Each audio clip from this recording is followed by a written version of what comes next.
Hello, I'm Shivangi. No one and everyone at the same time. I tend to change my personality around different people. I've been doing this all my life. I'd come back home every summer from a different cousin's house, and my mom would find me walking differently, sporting an accent, or with peculiar interests. As I got older, this habit of mine stuck beside me, and the person who I adored the most would play a key role in my personality. This person did not necessarily have to be close to me.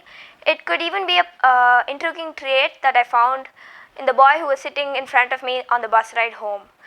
This trait would be embedded into my character traits. The funny thing is, this behavior of mine was unintentional, and I had no idea about it until it was brought to my notice in a not very flattering way. As I did further research upon it, I came upon the term behaviourly versatile, the most understood human behavior. As I did further research, I came across the term behaviourly versatile, the most misunderstood character trait. Parents or close ones generally misunderstand being behaviourly versatile to feeling pressure of mimicking others for social acceptance, which is not really the case. In fact, this is their true natural self. Mirroring is a trait that instantly makes oneself amiable to those they are around. According to a blog about 16 psychological tricks to make people like you instantly, things like that exist. Mirroring involves subtly mimicking the person around you. It's a psychological trick to persuade others. This brings me to the center of my talk, the chameleon effect. The chameleon effect happens unintentionally.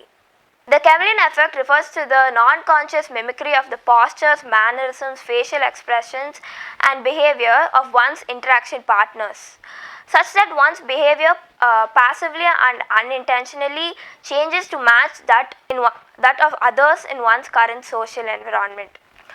You must have heard the phrase, monkey say, monkey do.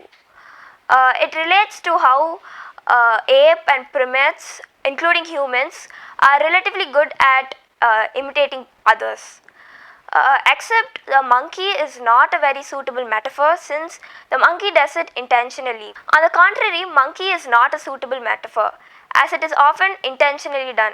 Perhaps the chameleon, the reptile, will help me illustrate the naturalness of this effect. So the chameleon changes its skin color. As well as the pattern to a different set of combinations. So I'll explain how this is done. The superficial layer contains color pigments, and the layer underneath contains these crystals known as guanine crystals. So these two elements work together to provide a camouflage to the reptile and protect it from predators. But this is not the only reason why the chameleon changes color.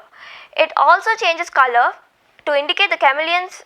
They also change color for social signaling and to indicate a difference in temperatures. The color change indicates the chameleon's physiological conditions and its intentions to other chameleons. Dark colors usually represent cooperation, while bright colors represent aggression. The chameleon does not camouflage all the time. The change is not constant. It only reacts to the environment around it. It observes the environment and then does it for survival or social signaling only, as so do humans. Now, I'd like to emphasize on my last point. So, it's a form of non-conscious mimicry. The chameleon effect explains the direct effect of social perception on social behavior. This can be used to change one's behavior and even addiction. The chameleon effect explains the direct effect of social perception on social behavior. This can be used to change one's behaviors or even addictions. It is key since everyone experiences the chameleon effect at least one point of their life. Several individuals may have the ability to mimic non-consciously, and it's a skill they realize they never had. I know, it's a mind opener.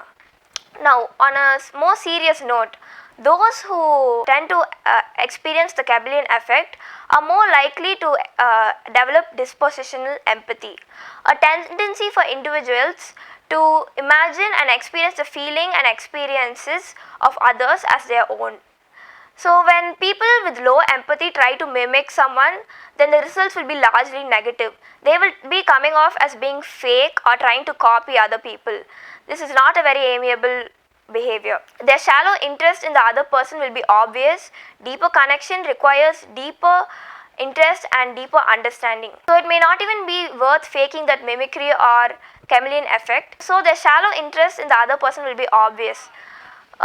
It requires deeper connection, which requires deeper empathy and understanding towards the person you're interacting with. So it may not even be worth faking the mimicry or the chameleon effect at all if you do not have empathy for that person.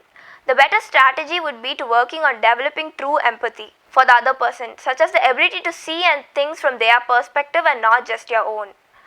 Other than that, behaviorists regard the chameleon effect as a very handy skill and to embrace it. The chameleon effect helped me realize that my personality is not set in stone, and it helped me develop several of my social relations in different areas of my life. So there's no statute of limitations on who you are. Reinvent yourself every day. Let go of the idea that you must always be who you have always been. Thank you.